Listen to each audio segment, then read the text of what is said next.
back up to speed of what's going on in Edge, and my pun mind isn't quite there yet. But anyway, so it's going to be hopefully a straightforward presentation today, just to gauge or to give you a sense of what we're seeing in terms of where this edge computing market is at, if we're not yet sick of hearing the term for the last 5 or 6 years already.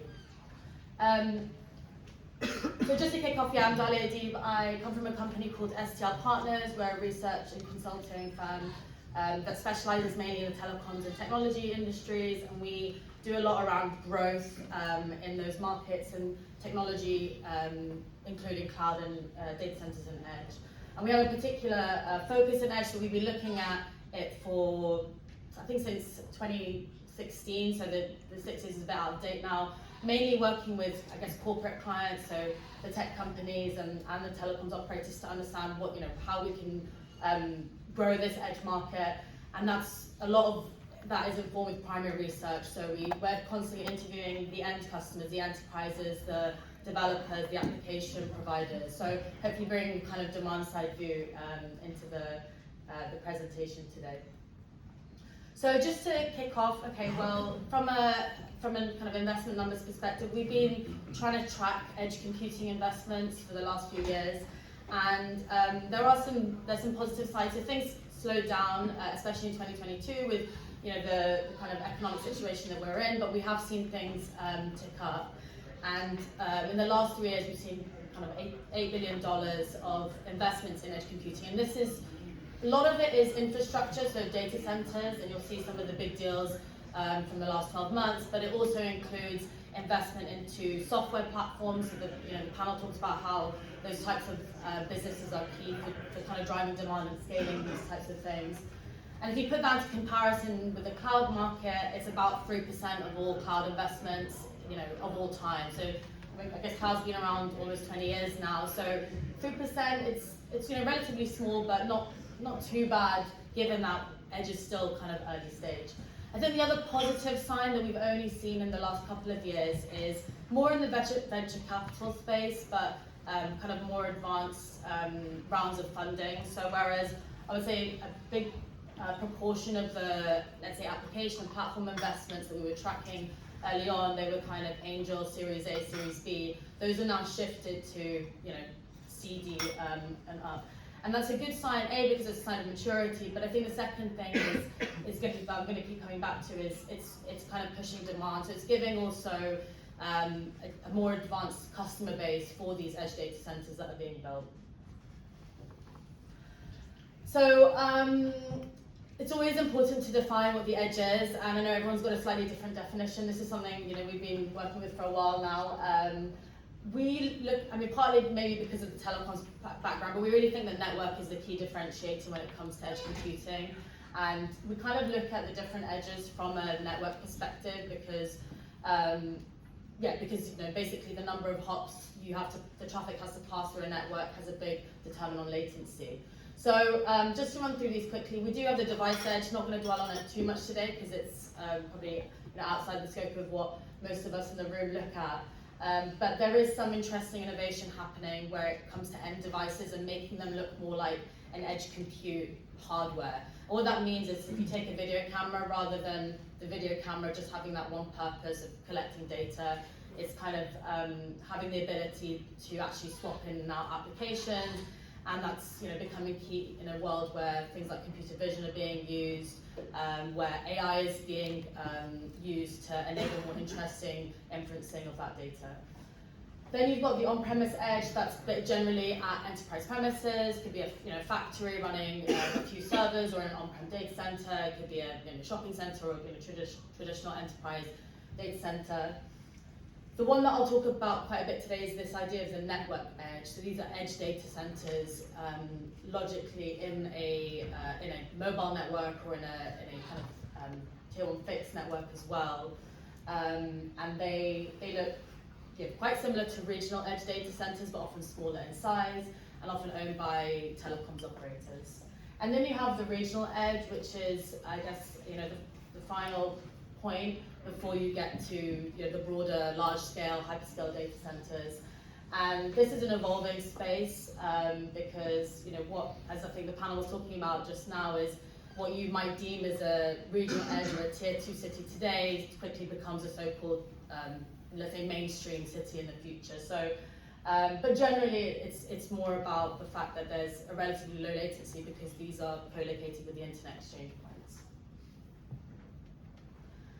And just to put some more flesh on the bone of these different types of edges, here we've got some metrics we use in terms of power, in terms of how many potential deployments there could be just because of the real estate available. Generally, the network edge, because I'll go into that in more detail, we're looking at up to 200 to 250 kilowatts power, and they tend to be up to 20 racks. Most of them could hold more, but that's the level of, I guess, space that the data center owner, who, as I said, is usually a telecoms operator, is reserving for edge computing. One thing I wanted to touch on is the role of hyperscalers in this edge space, because there's a lot of announcements that have been happening in the last few years, and sometimes a bit confusing to marry up what they're doing in cloud with what's happening in edge and the different flavors. And there's been some interesting partnerships between telecoms operators who own those network edge sites and the hyperscalers. And just to touch on the context there and how it's working is essentially the telecoms operators are taking their existing real estate, so central offices where they've housed their networking equipment, and they've been evolving that in their own digital transformation. And what that's entailed is moving from traditional telecoms equipment to more IT-centric platforms and evolving those facilities into data centers, and that's why they are classed as edge data centers. So they've been going through that process, and there's consolidation within that physical premise happening, and so that's literally left space and power capacity left to do more with it and to kind of take advantage of that real estate and provide edge computing services.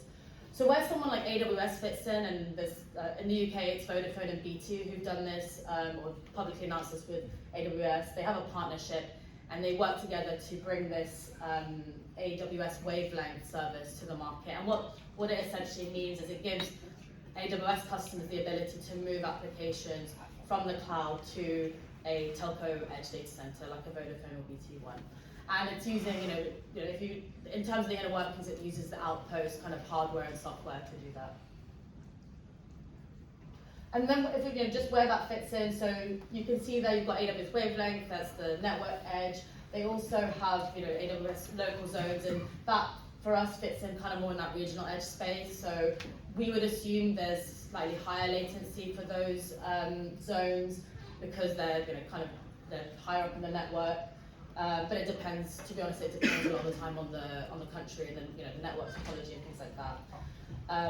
And really, the hyperscalers are they are investing in edge, but in general, we're seeing that it's a chance for them to increase their customer base and capture some of that enterprise data center market, and also provide another reason for their customers to move to use their cloud platforms essentially. So it's quite complementary for them. The final thing is just to say, there's a lot of edge data center investment, or there's starting to be a lot of edge data center investment in the UK. We've got Atlas Edge, just heard from Josh, and Enlighten, some big investment there. I think at the moment they're more regional edge. I know Atlas Edge has got the Liberty Global real estate, so it's definitely got some sites in that network edge space, but just to understand where all these different edge data centers fit together. So the thing to highlight is in terms of where the market's at, well, in terms of network edge, it's still, it's telecoms operators, and I don't apologize if there's any in the room, but relatively conservative organizations, and it does take a while. So if you think about, say, BT's edge real estate, they've got, like it says there, 5,500 potential sites, so those are those central offices that they could and have renovated. There's only actually one live network edge data center that's kind of publicly available at the moment.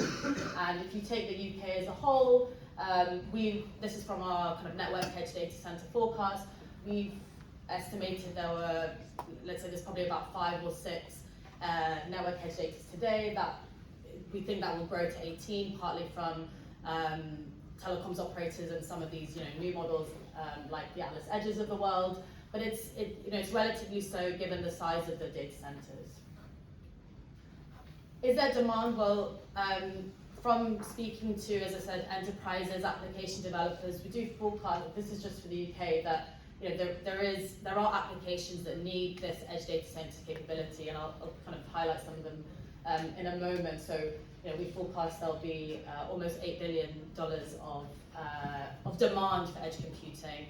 It's partly low latency. A lot of it is talked about AI in the last panel, kind of data analytics, the need to filter that data closer to the source of the data, so it's more cost effective for the enterprise, the application developer, putting less of the strain on the network, and also offsetting the need to invest in their own data centers at their own premises. So there is that demand. We ran a survey in July last year to kind of really gauge, okay, of those network edge data centers that exist today, what is in them? Is there anything inside them? What are customers using them for? And it was interesting that, if I touch on the left-hand chart first, the applications that were coming up were ones that we kind of predicted in our forecast. So a lot around computer vision and video analytics. And in some ways it's a big bucket, and that's probably why it comes up pretty big, because you've got it in industrial settings and manufacturing and oil and gas. You have, not the bit of a scary one, but surveillance type use cases as well, and video analytics, access control. So like if you can imagine in Heathrow when you go in for the passport control and there's like dedicated equipment, the idea is in the long term you could run that compute at an edge data center. So it's those types of applications driving it. And then you have kind of the media-based CDN and video streaming applications, partly because they already have the distributed platforms in place, and so it's a natural next step to go from, let's say, the internet exchange where a lot of these CDNs are running to somewhere deeper in the edge.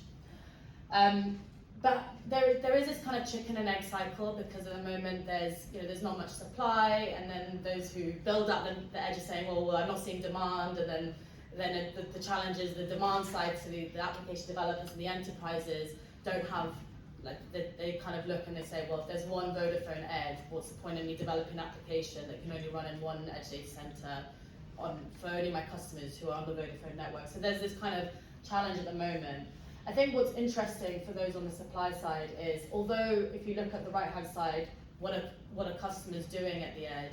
Yeah, it's definitely at an early stage. The majority are only deploying in one data center, and it's a fairly limited deployment of a few servers.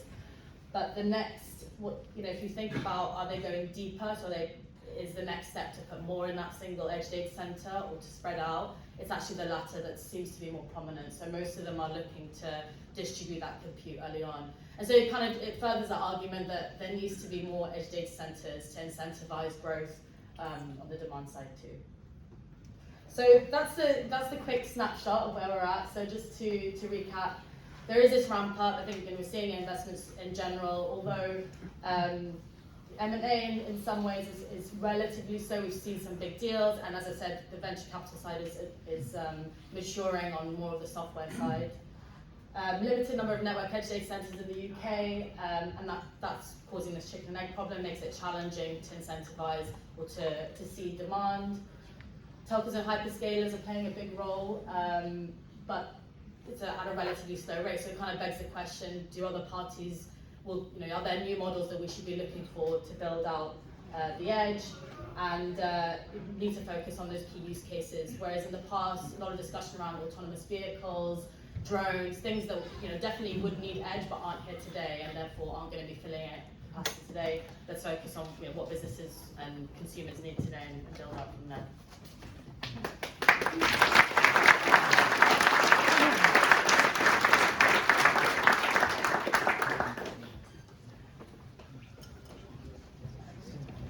Wow, I mean that was a great insight into what is going on, certainly within the UK market. We hear the terms edge thrown about a lot.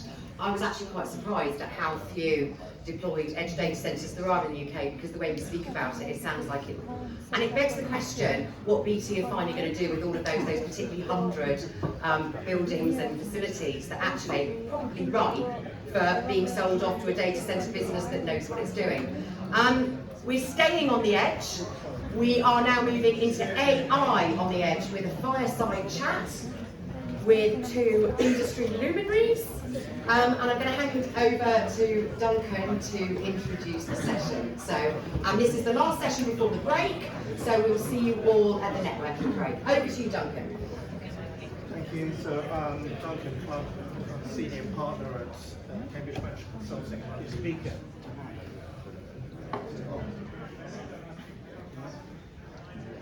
It should be now. Can you hear me?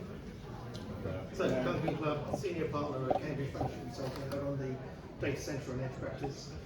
And when it comes to AI, I don't even know enough to be dangerous and enough to largely irritate. So luckily, I brought Eric on to have a chat about how AI sits at the edge. Eric, why don't you introduce yourself? Oh yeah, thanks, Duncan. My name's Eric Topham. I'm the CEO and co-founder of a business called Octopipe. We are a federated edge AI infrastructure platform that, as I think we'll just allows us to solve issues of scale that exist in securely and at low cost training machine learning algorithms on edge devices and then managing their subsequent deployments. So it's been a very big topic for the last year, I guess. When we were all on team at the same conference last year, I think every single presentation or panel ended up being focused on AI. But people have been very focused on the really massive deployments of big learning systems, hundreds of megawatts of new capacity, which for the industry is incredibly exciting. But there's a lot more to it than that.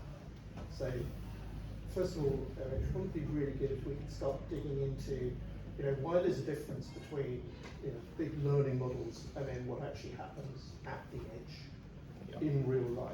And it's very important to realise Eric here developed stuff for proper industrial manufacturing applications. This is real world stuff that's happening now. So the first thing I think you're quite right. So my business, we focus on critical systems and critical infrastructure, so energy, mobility, and industrial manufacturing. So it's an interesting point if I say that AI has a problem of scale. You might not think that because everyone here has been hearing a lot around large language models which have been trained on vast volumes of data freely available on the internet. But the reality is that actually in practical real world physical applications, that data isn't so freely available. These systems are distributed by their very nature, and that means that we have issues that relate to the economics of moving, storing, processing that data in these distributed systems, and problems that relate to kind of the risks involved in data sharing.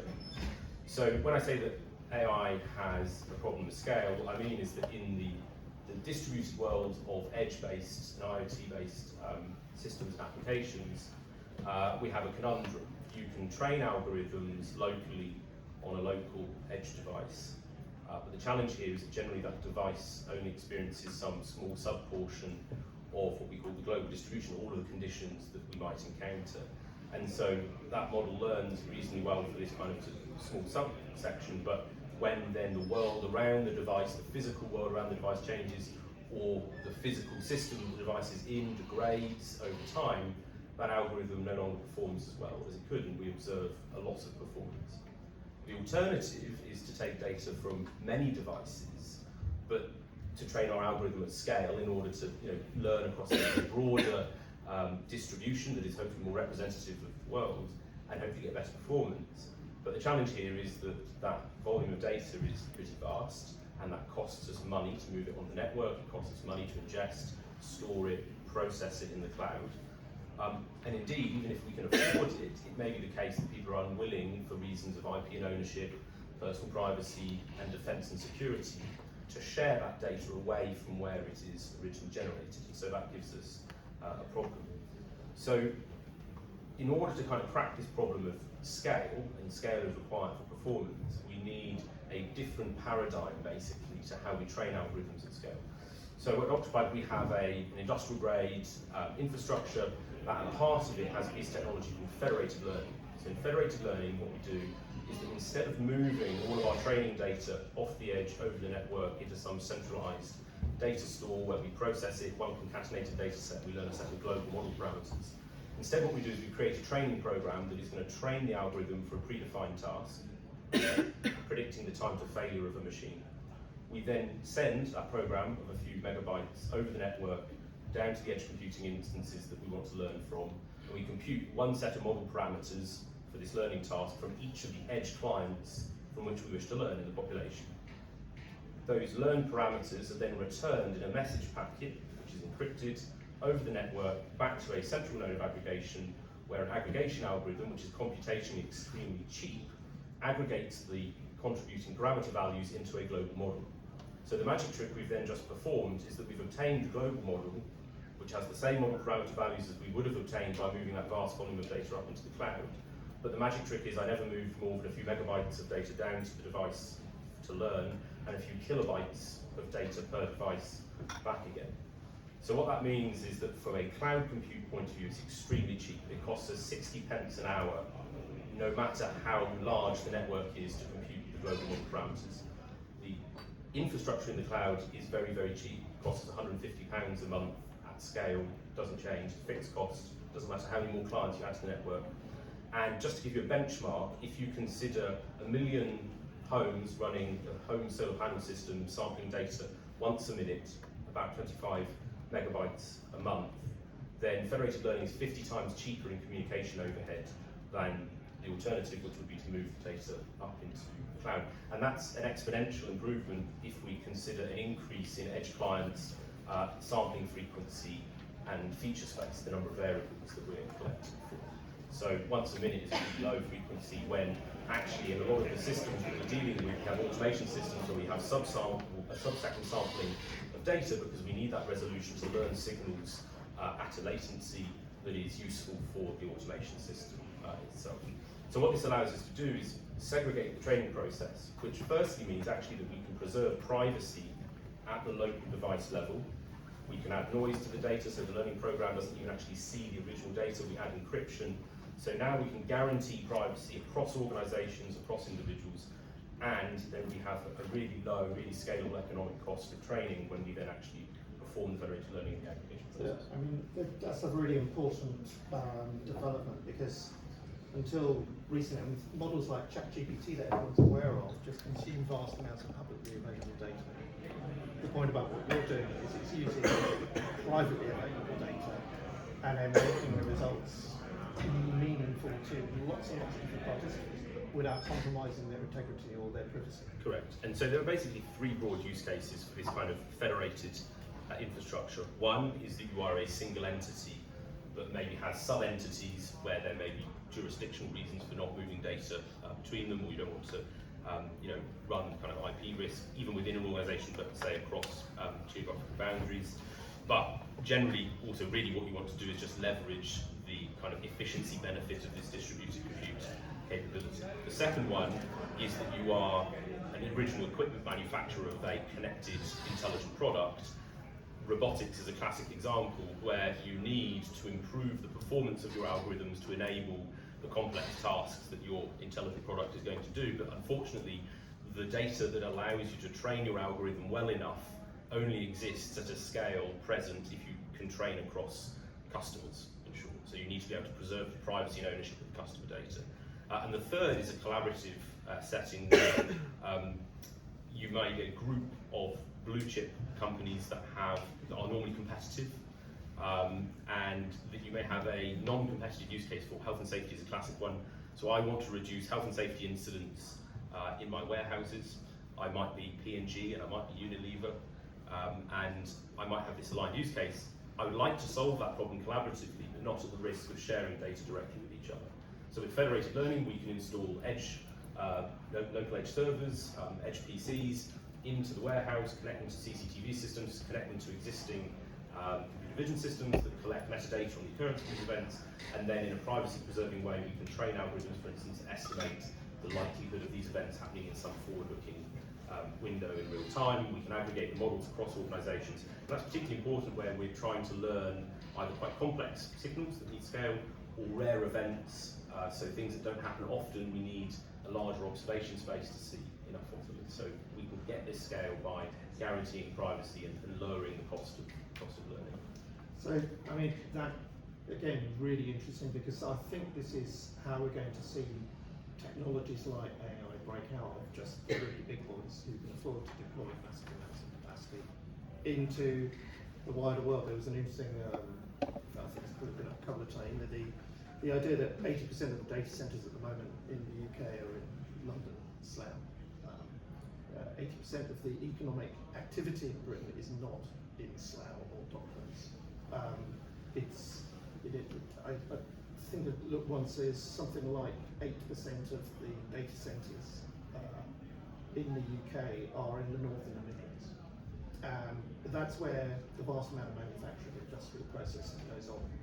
So for me, this is looking at a way of actually enabling the deployment of edge into commercial applications, which are going to require a proper distributed platform, which has been a reoccurring thing throughout this. So now you're a relatively young company. You've just gone for another round of funding. Congratulations on that. How are you seeing the market opening up to this type of technology? Well, I think it's really interesting. In the last week, we've been approached by 2 different Horizon projects, both of which looking to build slightly different versions of collaborative platforms for collaborative manufacturing or collaborative applications in smart infrastructure and so forth. So there definitely is use case that is bubbling out, not just in kind of the RTO world, but also in industry. We definitely see places where, like robotics, frankly, the industry has an issue of scaling itself commercially, and that really comes down to issues with the core functionality and the performance of the models and so forth. Even for relatively simple things like pallet identification for picking in warehouses, the models are relatively febrile, and there's a lot of upfront cost to get those systems configured and deployed. If we can bring that cost of, on the one hand, learning and experimentation down, and then by extension, by having better models, we can bring down the configuration and deployment costs, the upfront investment by the client, then that industry, for instance, has a chance of scaling. I think the other thing that's interesting is that these systems live in the physical world. We have heterogeneity. We have natural clusters that exist within these systems. And federated learning really allows us to kind of leverage that to our advantage. We often get asked, but all of my machines are a little bit different. How is your global model going to generalize here?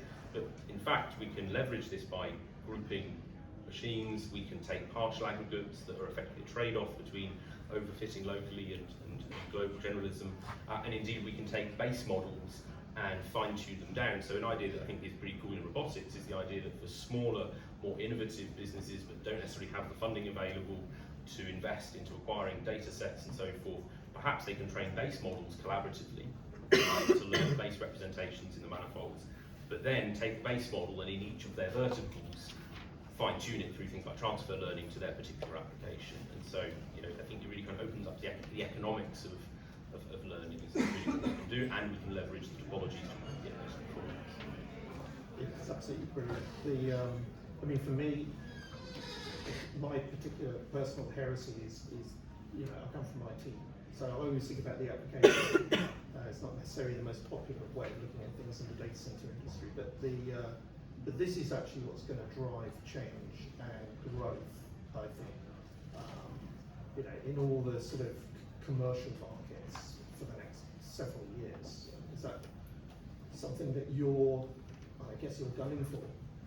Yeah, I think we're pretty lucky. We are one of only a very small number of companies addressing federated learning globally anyway. At this point, we're early. We're effectively a deep tech company trying to kind of accelerate bringing that technology out. Federated learning has been around since 2017.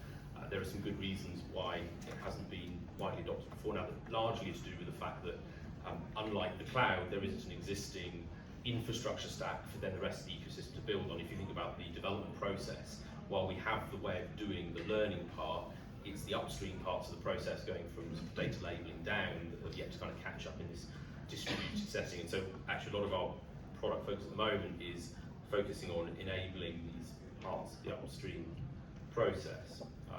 Scale then comes later. So Yeah, I don't know if that answered the No, question. I think, and for us to understand, this is what's going to unlock demand and help build the business case for investment in edge infrastructure, because you need all of it.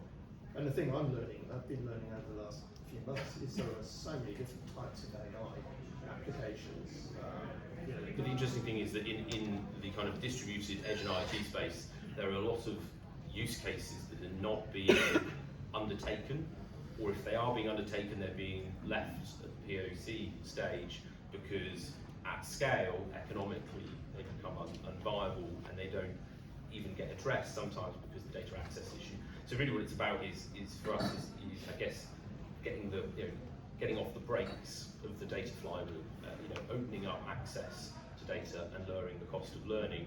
That brings performance, and then people can really come and take off from there. There's one use case I should just mention.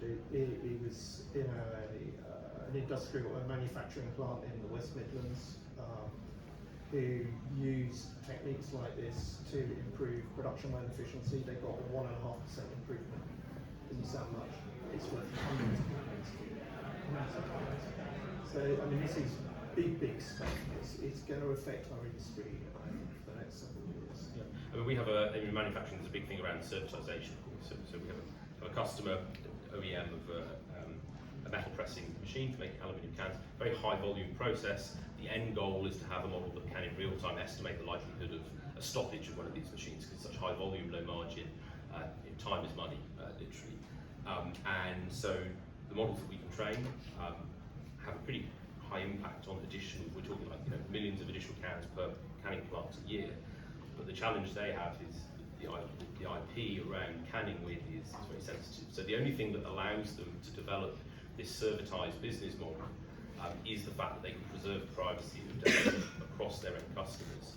But actually the bit that's really interesting is that having solved that piece, the bit that their eyes were kind of sort of open to is when you show them the ROI calculations on this and you compare at a gross profit level, the profitability of the product with a cloud-based infrastructure versus a federated infrastructure. The cloud-based infrastructure is 5 times less profitable than a total gross profit than the federated alternative. And that will resonate really well in this room.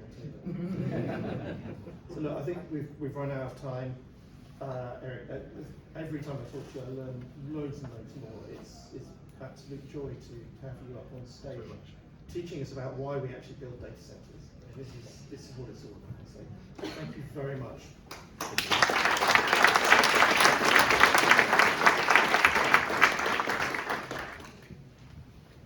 Duncan, don't ever apologise for being involved in the IT side. If 15, 20 years ago we'd actually taken note of the IT load and spoke to software engineers, we might not have had to unpick things within the data centre.